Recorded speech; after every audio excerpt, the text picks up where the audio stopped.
Olá, eu sou Márcio Teixeira. Hoje eu vou falar sobre a batalha pela conquista da mente humana.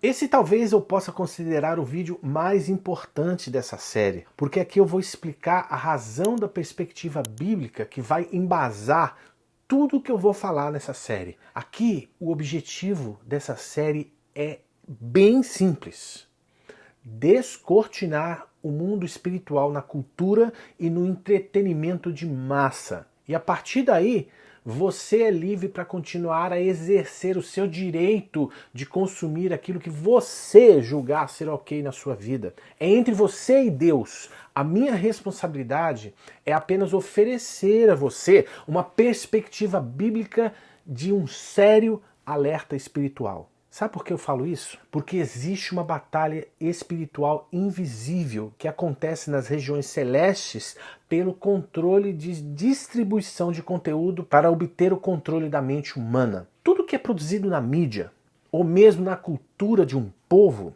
transmite a você uma mensagem. Essa mensagem vai conter em si uma série de valores e princípios que você pode olhar para aquilo e simplesmente dizer: gosto ou não gosto.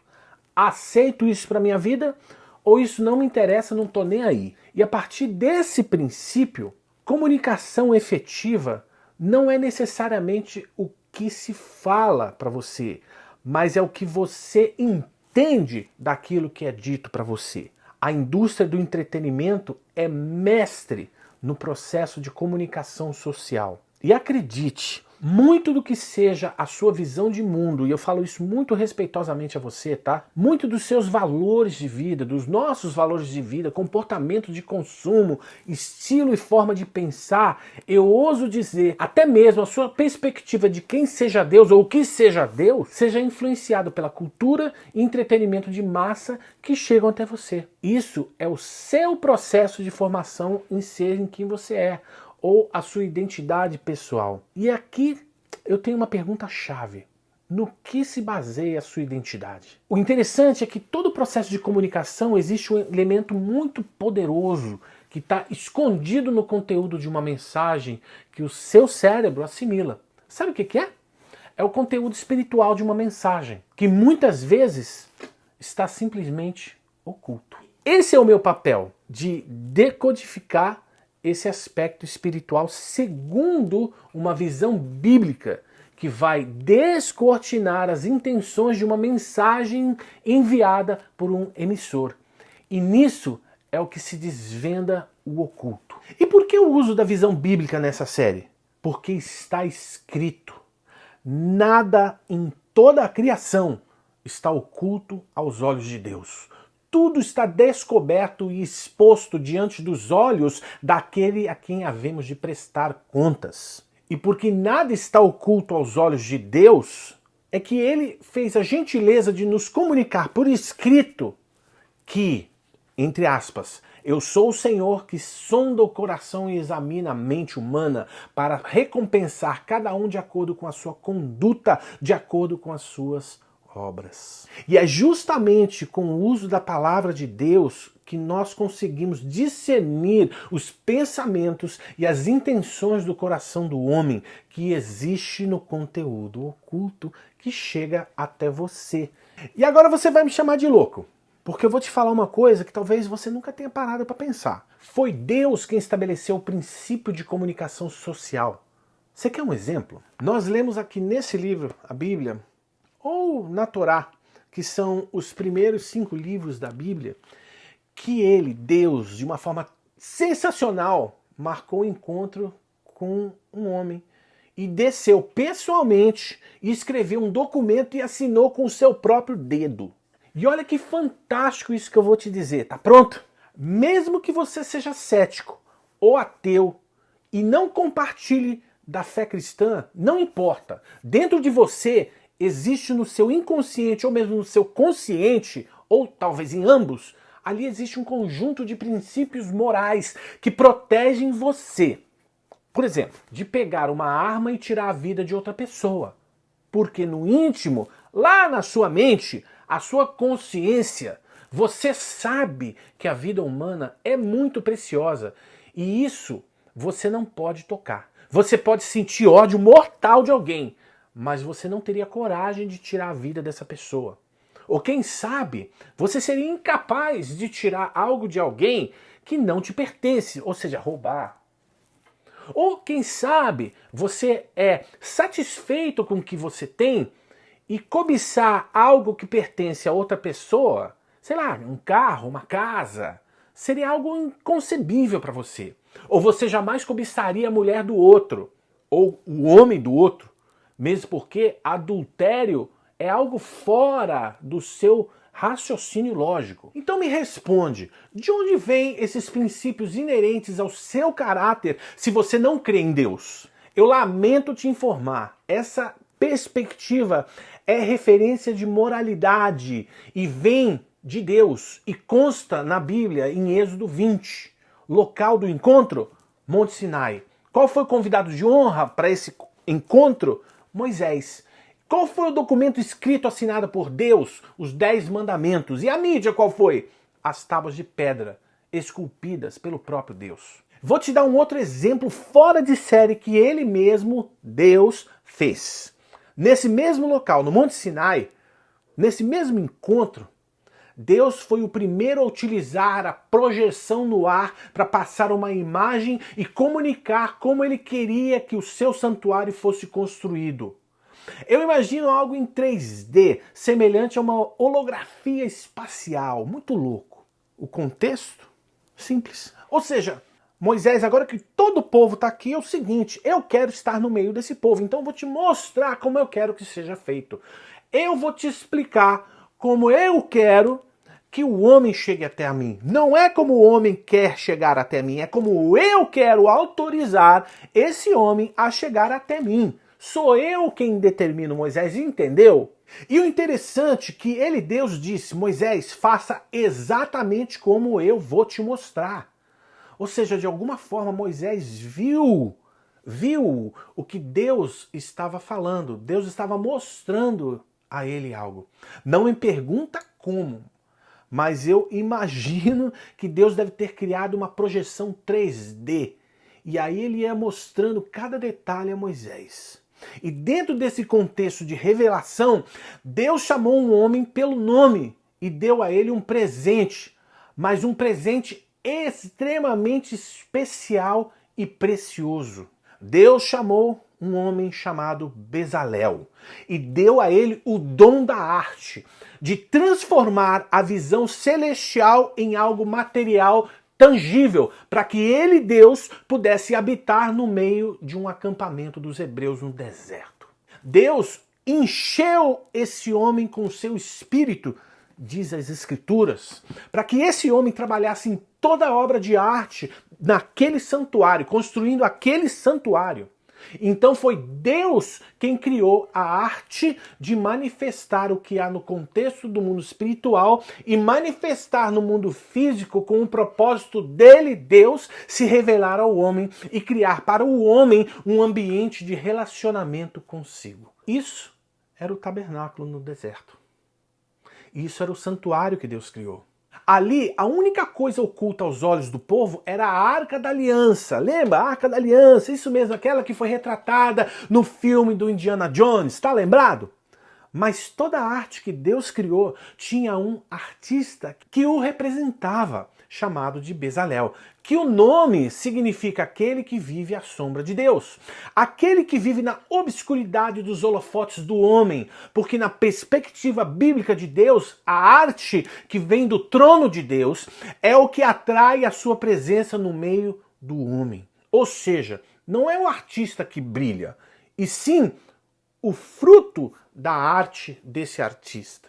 A obra de arte que é inspirada por Deus revela Deus através da sua mensagem.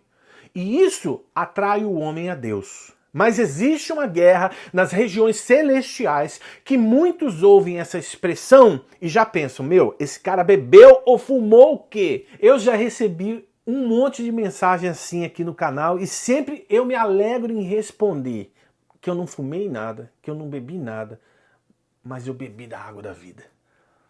Mas a despeito do que você acredita ou não nessa suposta guerra espiritual, aproximadamente 2000 anos atrás, o apóstolo Paulo, inspirado por Deus, escreveu uma carta aos cristãos que moravam em uma cidade ali na Turquia, chamada Éfeso.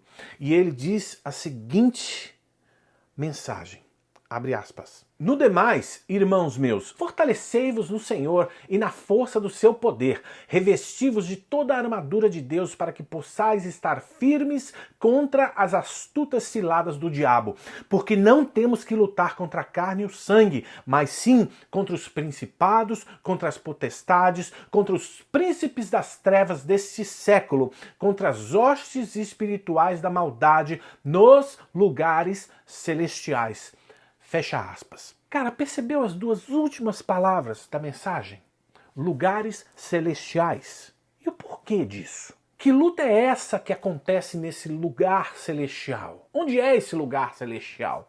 Porque é nesse lugar que essas potestades locais lutam para controlar as mensagens que chegam ao homem. Mas mensagem? Que mensagem? A Bíblia nos responde qual é essa mensagem. Aproximadamente no ano de 167 a.C., na Babilônia, o povo de Deus estava prisioneiro escravo. E ali havia um homem, servo de Deus, que orava e buscava a Deus. O seu nome? Daniel. Ele escreveu um livro que hoje também consta na Bíblia. E nesse livro, no capítulo 9 e 10, existe uma famosa profecia proibida, que eu vou te contar aqui. Essa profecia consta que foi entregue a Daniel por um anjo chamado Gabriel. Sim, aquele mesmo que anos mais tarde anunciou a concepção imaculada a Maria. Mas quando o anjo foi falar com Daniel ali na Babilônia, ele entregou a ele uma mensagem absolutamente incrível.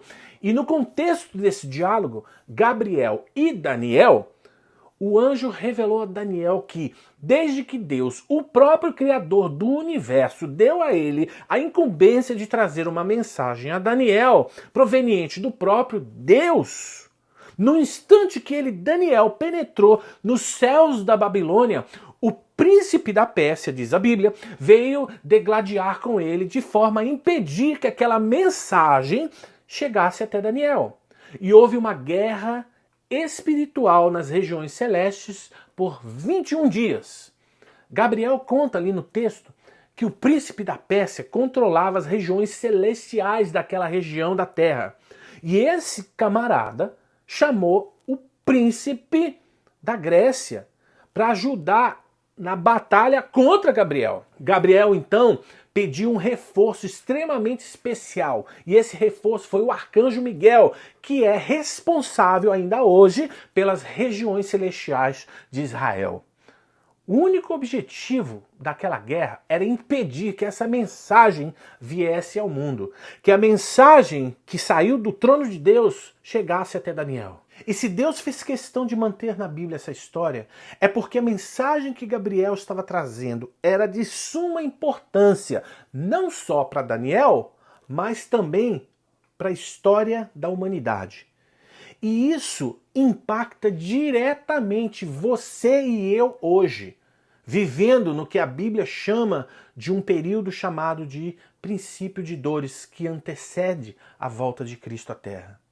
E essa mensagem, chamada de a profecia proibida, continha o cálculo matemático da data de entrada do Messias em Jerusalém, que coincidiria exatamente com a entrada triunfal na Páscoa em Jerusalém.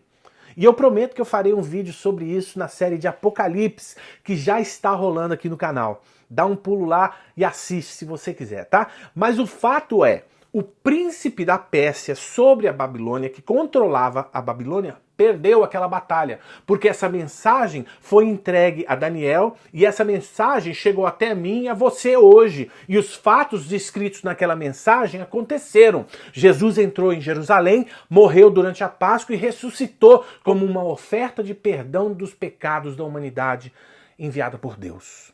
Mas o príncipe da Pérsia, que sempre trabalhou contra o reino de Deus para impedir as mensagens de Deus de chegar até esse homem, continua ativa ainda hoje. Essa influência existe e milhões dão ouvidos dessa forma. Essas práticas espirituais vendam, ou seja, cegam os olhos espirituais dessas pessoas. Para quê? Para impedir que essas pessoas enxerguem Jesus como a expressão da glória de Deus. A antiga Babilônia foi o berço de várias crenças esotéricas, particularmente algumas delas como astrologia, também a magia e interpretação de presságios espirituais divinos. Isso era central para a filosofia, que era a crença de que o cosmos estava interconectado com os assuntos humanos. E ao entender os movimentos celestes e símbolos ocultos, os indivíduos poderiam desbloquear insights espirituais e materiais, influenciando assim tanto o destino pessoal quanto a harmonia cósmica mais ampla. E na Bíblia, Deus registrou no livro de Deuteronômio, capítulo 18, as abominações das nações que aos olhos dele, ele tornou proibido. Abre aspas.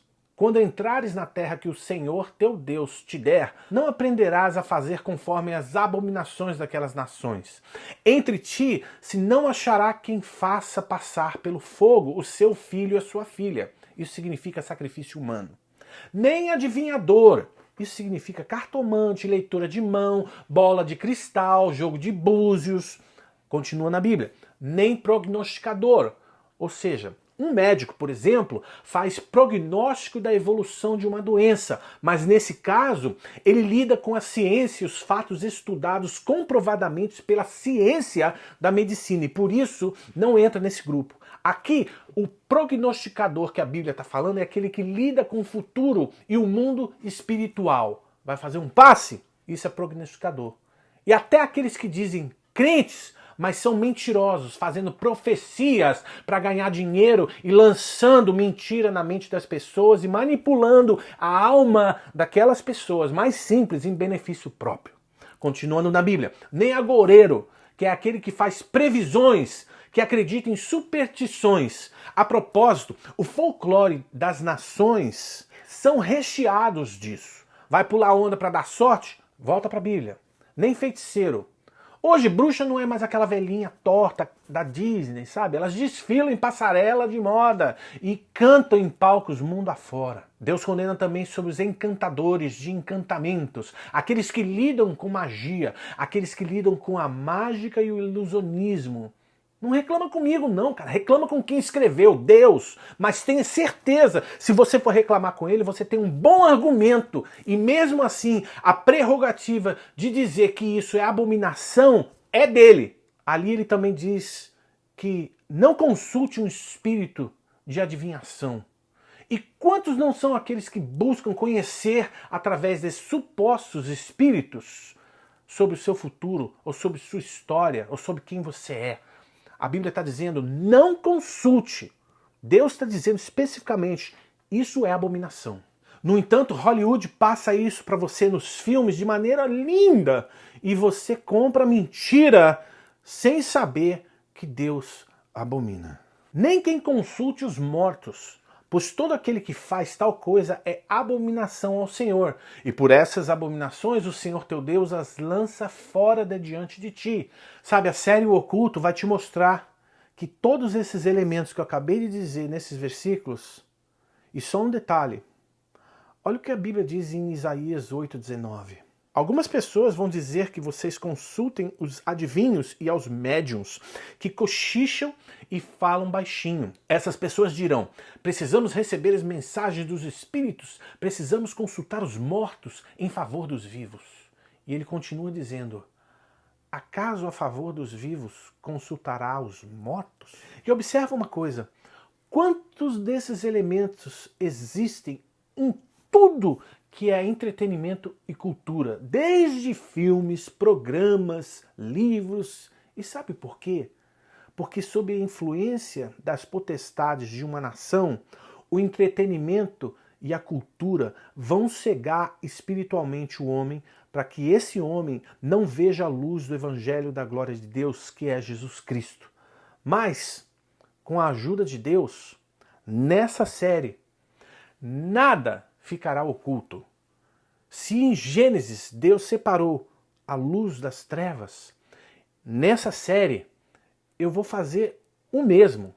Eu vou procurar, com a ajuda de Deus, separar o que é luz de trevas. E é você que decide no final o que você prefere, luz ou trevas.